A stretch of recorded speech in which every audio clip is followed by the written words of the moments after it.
محبت امت محمدیہ پر لازم کی گئی ہے۔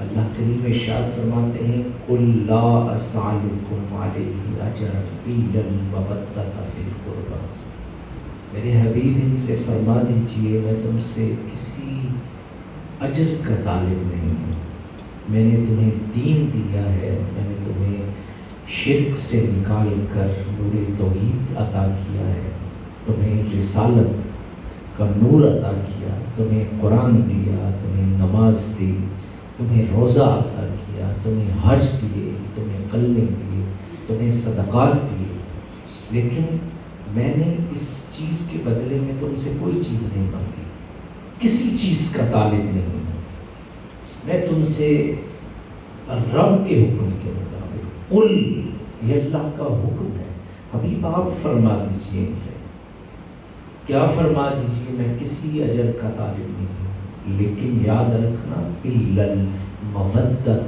فی القربى، لیکن میرے اہل بیت کو کبھی نظر انداز نہ کرنا، انہیں کسی سے ہلکا نہ سمجھنا، نہ ان کی شان میں غلوف، ہم اہل سنت میں ہم نہ صحابہ کی شان میں غلوف کرتے ہیں نہ اہل بیت کی شان میں غلوف کرتے ہیں، یہ اعتدال کا مسلک ہے، جس کا جو مقام ہے ہم اسے وہ دیتے ہیں، لیکن ہم منافق بھی نہیں ہیں کہ ہم اہل بیت کی شان کو اب کم کرنا شروع کر دیں کہ دوسرے بڑھاتے ہیں تو ہم اتنی کم کریں، اتنی شان کو کم کر دیں کہ بندہ شرما جائے تقریر سننے کے بعد کہ یہ شان اہل بیت ہے، ہم اہل سنت ہیں، ہم اعتدال پہ رہتے ہیں، ہم نے صحابہ کرام کی شان کو اتنا مانا جتنی محمد رسول اللہ نے بتائی ہے، اور اہل بیت کی انہی شانوں کو مانا ہے جو محمد رسول اللہ نے بتائی۔ یہ خاندان پاکیزہ ترین خاندان، طہارت کا پیکر، مجھے بتائیے محمد رسول اللہ کے خاندان سے بڑھ کر اس کائنات میں کوئی پاکیزہ خاندان ہو؟ ہے کوئی؟ آپ حضرت ابراہیم خلیل اللہ سے شروع ہو جائیے، اسماعیل علیہ السلام تک آئیے، دیگر انبیاء ان تک پہنچیے، جناب حضرت عبد المطلب تک پہنچیے، آپ کو ہر فرد ایسا ہیرا نظر آئے گا، جناب حضور کے دادا حضرت عبد المطلب، اللہ نے ہر طرح کی وجاہت عطا کی تھی، سیاسی بھی اور مذہبی بھی، دونوں وجاہتیں حاصل تھیں۔ دنیا کے بادشاہ عرب میں اگر کسی شخص سے ملاقات کرنا اپنے لیے سعادت سمجھتے تھے تو وہ ایک شخص تھا جسے بادشاہوں کے ساتھ گفتگو کا طریقہ بھی تھا، جسے آداب بھی آتے تھے، جسے وہ زبان آتی تھی جو بادشاہوں کے سامنے بولی جاتی۔ وہ کون تھے؟ کہ حضور کے دادا جناب عبد المطلب تھے۔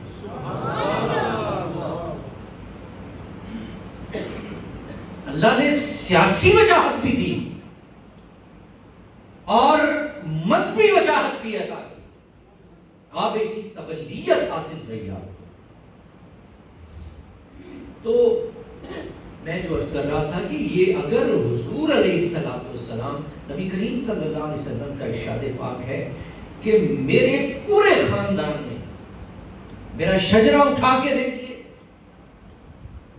میرے پورے شجرہ میں ایک بھی ایسا نہیں جو بے نکاح ہو، ایک بھی ایسا نہیں جس نے کبھی حرام کا ارتکاب کیا ہو، ایک بھی ایسا نہیں جس نے شرک کیا ہو، یہ بتوں کی پوجا کی ہو۔ یہ سارے کے سارے، اور اسی خاندان میں آگے چلتے ہیں اہل بیت۔ علی المرتضیٰ شیر خدا کون؟ یہ وہ شخصیت ہے جس کی پرورش محمد الرسول اللہ نے کی ہے۔ اگر کوئی پروردہ آغوش نبوت ہے، بچپن سے لے کر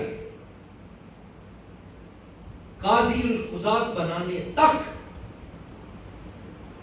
قاضی القضات سے لے کر باب مدینہ العلم بنانے تک، علی کے پیچھے کون ہے؟ پیچھے محمد الرسول اللہ کی ذات ہے۔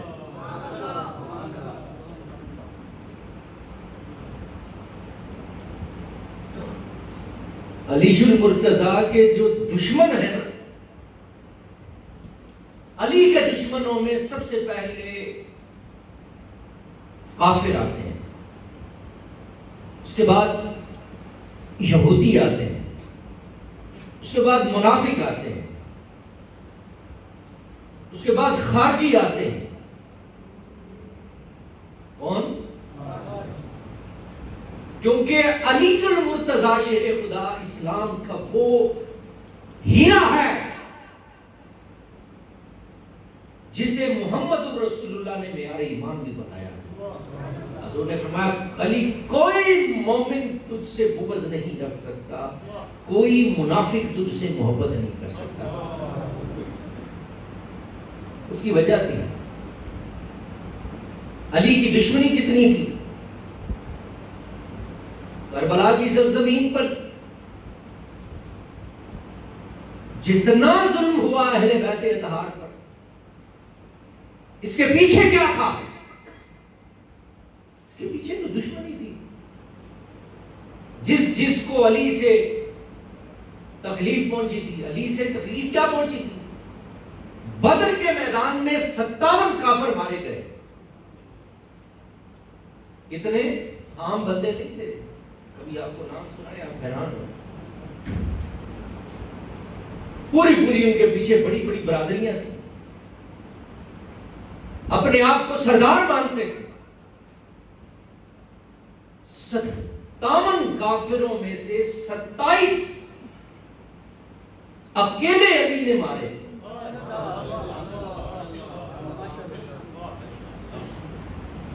دوسری طرف یہودیوں کی کیوں نہیں بنی؟ فاتح خیبر کون تھا؟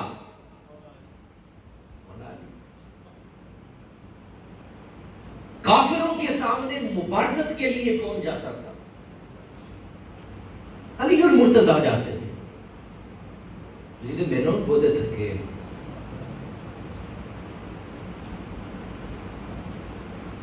کون جاتا تھا؟ علی المرتضیٰ جاتے تھے۔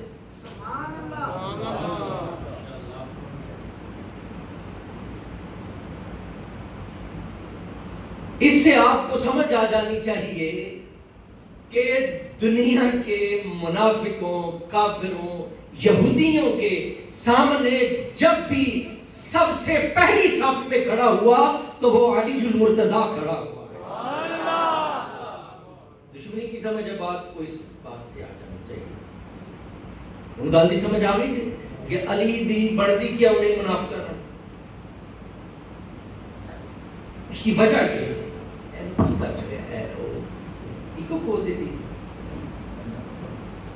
کچھ ہو گیا ویسے۔ تو یہ میں عرض کر رہا تھا اس خاندان کے بارے میں۔ محمد رسول اللہ صلی اللہ علیہ وسلم نے ایک دن حضرت امام حسن اور حسین کا ہاتھ تھاما ہوا تھا۔ وَأَخَذَ بِيَدَيْهِ، دونوں کے ہاتھ تھامے ہوئے تھے، کیونکہ ان ہاتھوں کی نسبت محمد رسول اللہ کی ذات سے تھی۔ اور حضور جانتے تھے انہی میرے دست اقدس کا فیض اگر امت کو منتقل ہوگا تو ان کے ہاتھوں سے ہوگا. تو حضور نے ہاتھ تھامے تھے حضرت امام حسن اور حسین کا، اور آپ نے ارشاد فرمایا کہ من احبنی، جو مجھ سے محبت کرتا ہے، وَأَحَبَّ هَذَيْنِ، اس پر لازم ہے کہ وہ ان دونوں سے بھی محبت کرے. یہ نہیں کہ مجھ سے محبت اور حسن حسین سے بس. اگر کوئی محبت مصطفیٰ کا دعوے دار ہے، حسن و حسین سے بغض رکھتا ہے، تو سمجھ لیجئے اس کا نبی سے کوئی تعلق نہیں.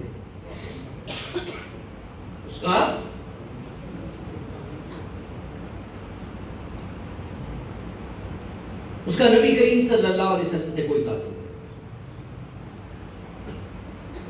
اس کی وجہ ہے، اس کی وجہ میں آپ کے سامنے.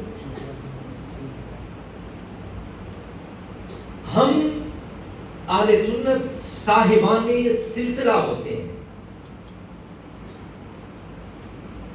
صاحبان سلسلہ. ہماری ایک کڑی سے دوسری کڑی ملتی ہے، اور جو چلتی چلتی مصطفیٰ تک کریم تک پہنچ جاتی ہے. یہ جو بیعت کی جاتی ہے نا، یہ سلسلہ در سلسلہ، یہ بیعت در حقیقت رب کریم کی ہے.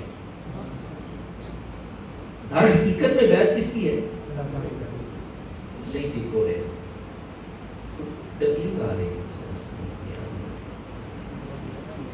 پہلے بہت اچھا چل رہے تھے. جی ہوں ٹھیک ہو نہیں ہے، دوبارہ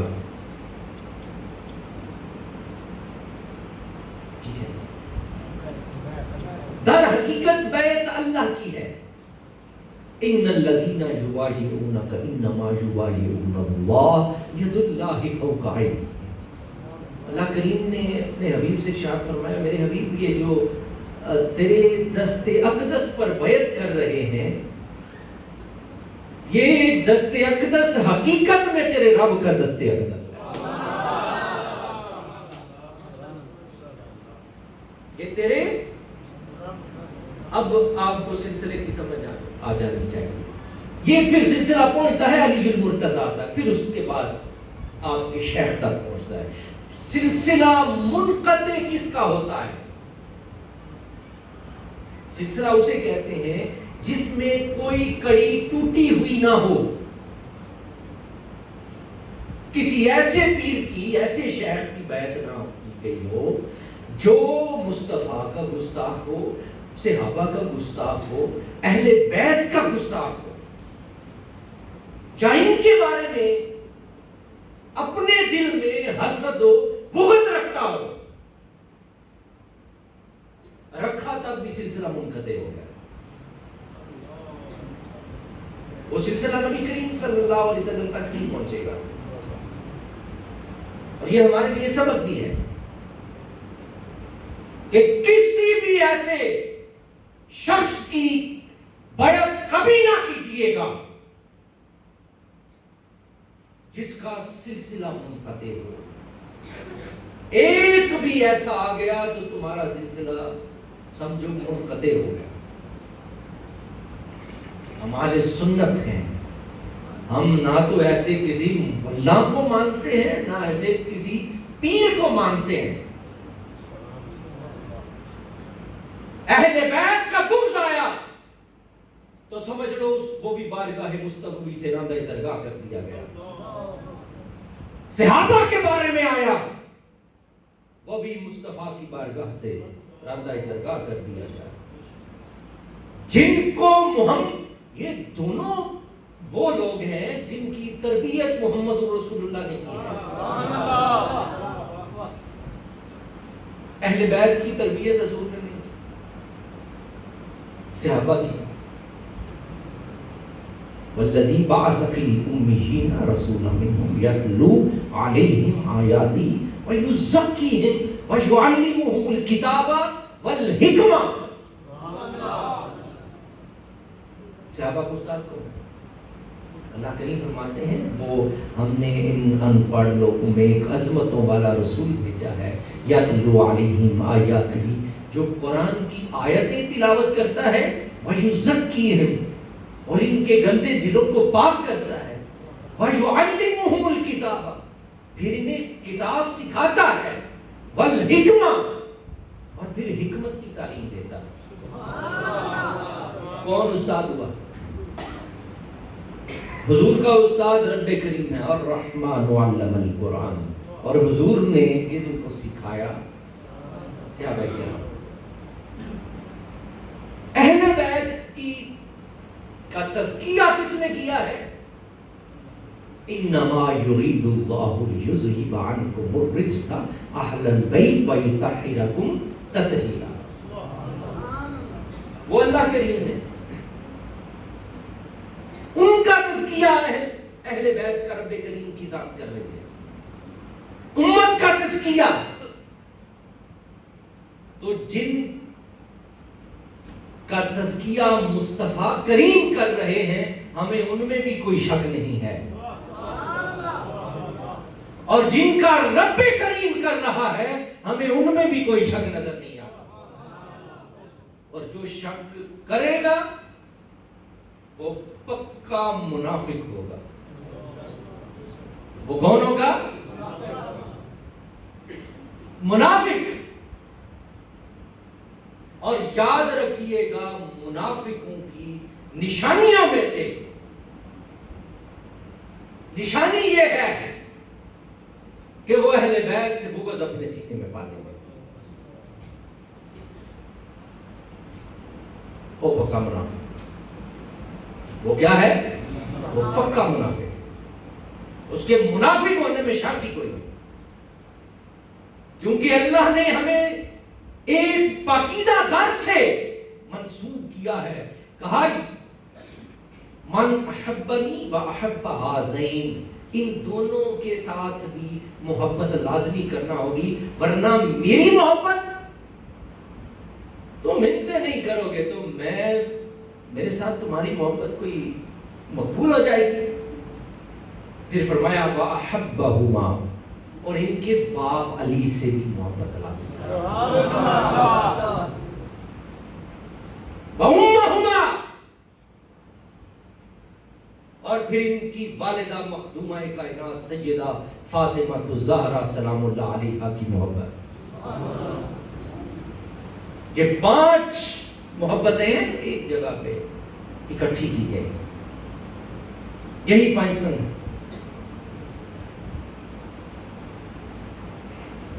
تو نبی کریم صلی اللہ علیہ وسلم ارشاد فرماتے ہیں لوگو انی تارک فیکم خلیفتین، میں تمہیں اپنے 2 خلیفہ چھوڑ کے جا رہا ہوں.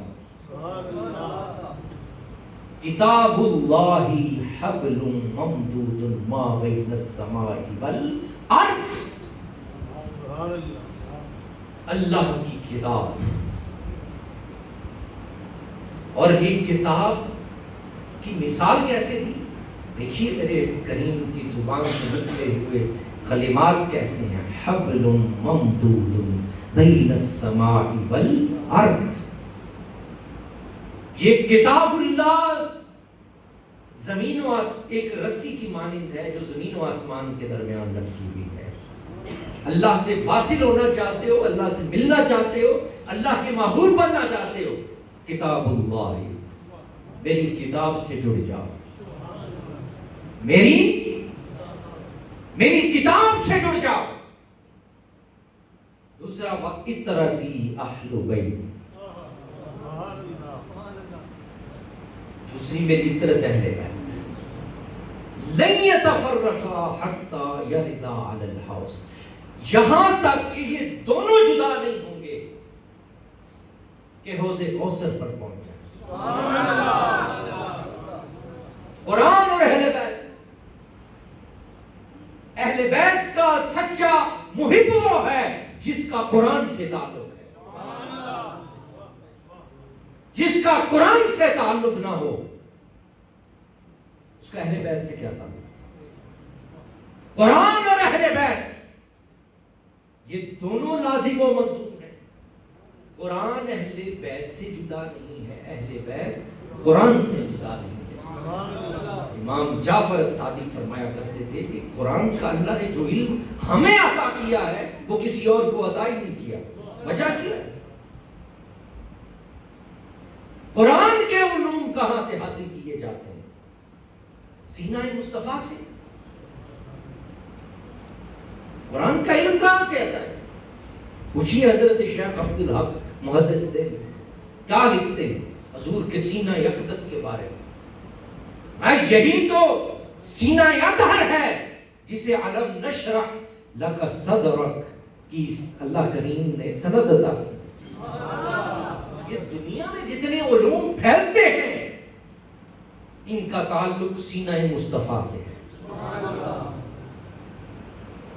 حضرت علی المرتضیٰ ایک دفعہ ایک جگہ حضور نے ان کو بھیجنا تھا قاضی بنا کر، تو انہوں نے ایسی یا رسول اللہ میرا تو اس میں کوئی تجربہ ہی کوئی نہیں، نہ میں نے کبھی پہلے کوئی فیصلہ کیا ہے. عدالت یہ کوئی عام بات ہے؟ فیصلے کرنا یہ مشکل ترین کام ہے. پاکستان میں سب سے آسان ہے، جڑا پیسہ دے وہ نہ ہوتا وہ آپ کے کیس ہے. ایتھے سب تو سوکھا ہے، ریل لینے کے پیسے، کاپی کرانے کے پیسے، جڑا کچہری چڑھے انہوں پتہ ہے کہ کس پاک. حضرت علی المرتضیٰ شیخ خدا نے عرض کی یا رسول اللہ میرا اس کے بارے میں تو کوئی تجربہ نہیں، کیسے فیصلے کروں گا میں لوگوں کے. کہتے ہیں کہ محمد رسول اللہ نے اپنا دست اقدس میرے سینے پہ رکھ دیا.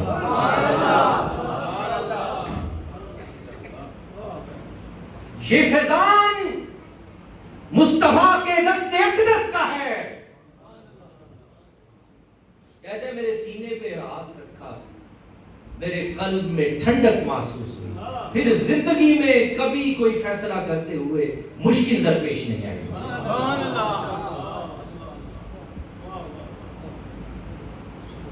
فاروق اعظم مشورہ کس سے لیتے؟ دیکھیے اس کی وجہ یہ تھی، وہ جانتے تھے مقام علی کیا ہے. اس علی کے سینے میں اگر علم پوشیدہ ہے تو وہ محمد رسول اللہ کے دستے سے آیا.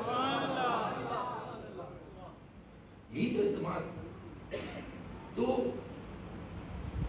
امام جعفر صادق کہتے ہیں اللہ نے قرآن کا جو علم ہمیں عطا کیا ہے وہ کسی اور کو نہیں عطا کیا. انا دار العلم وعلی بابها. یہ صحیح حدیث میں نے آپ کے سامنے مدینہ العلم سے یہ زیادہ صحیح حدیث ہے، اس کی صحت کہتا ہے انا دار العلم وعلی بابها. یہ سند کسے عطا ہوئی؟ مولا علی کو عطا. اور یہ انہی اسی خاندان کے چشم و چراغ تھے حضرت امام حسین رضی اللہ تعالی عنہ. یہ دین متین کی حفاظت کے لیے آج چونکہ شر پسندی کا دور ہے، ہر گھر میں مفتی پیدا ہو گئے، ہر گھر میں.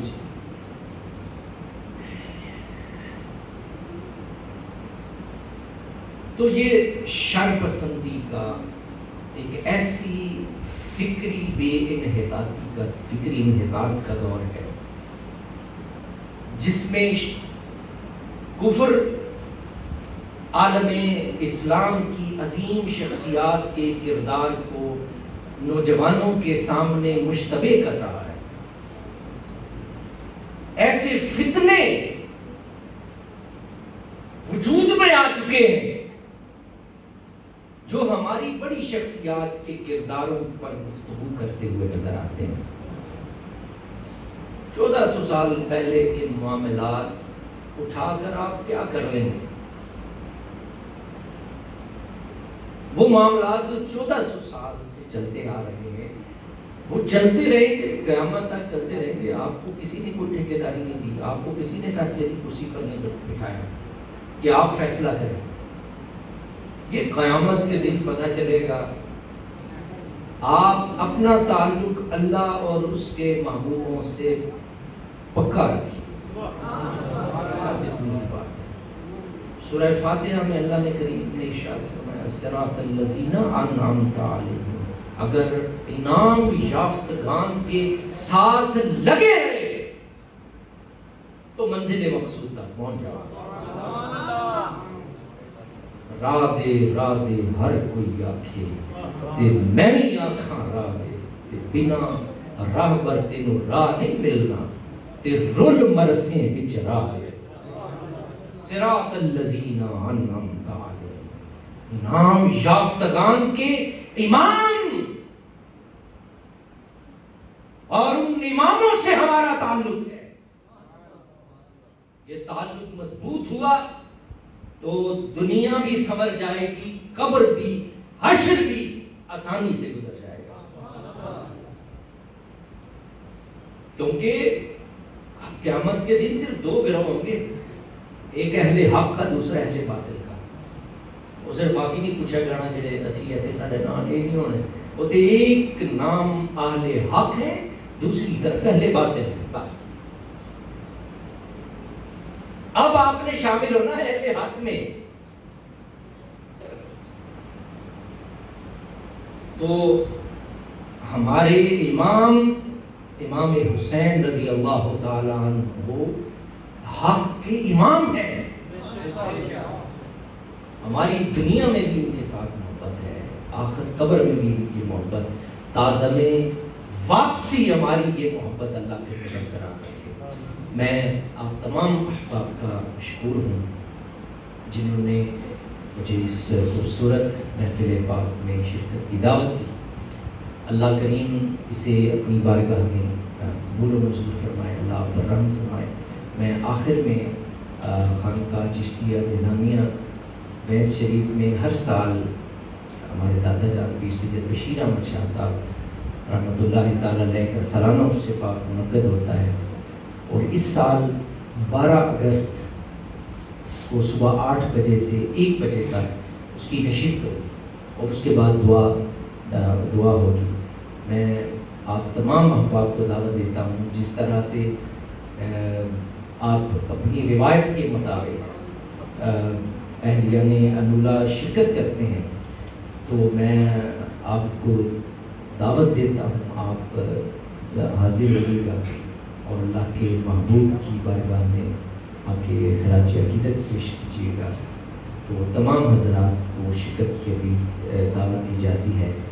12 اگست بروز ہفتہ صبح 8 بجے سے ہماری ایک ہی نشست ہوگی اور 1 بجے چونکہ ظہر کی نماز کے ساتھ ہی دعا کا اہتمام ہوگا. آپ تمام حضرات اس میں ضرور شرکت کیجیے گا. اللہ آپ پر اپنی خاص رحمت، کرم اور فضل فرمائے اور اس محفل پاک کو اپنی بارگاہ میں قبول فرمائے. اس بستی پر اپنی اللہ خاص رحمت نازل فرمائے. وآخر دعوانا ان الحمد للہ رب العالمین.